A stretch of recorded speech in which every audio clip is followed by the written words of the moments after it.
করিতেছি যে আমি বিধি দ্বারা প্রতিষ্ঠিত ভারতের সংবিধানের প্রতি প্রকৃত বিশ্বাস ও আনুগত্য পোষণ করিব।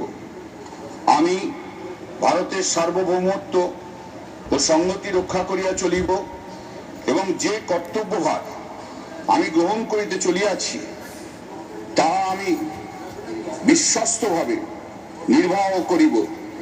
ওং করণাং বদনাং ঘোরাং মুক্তকেশী চতুর্ভুজাং কালিকাং দক্ষিণাং দিব্যাং মুন্ডমালা বিভূষিতাং সৃষ্টি স্থিতি বিনাশানাং শক্তিভূত সনাতনী গুণাশ্রয়ী গুণময়ী নারায়ণী নমস্তুতে।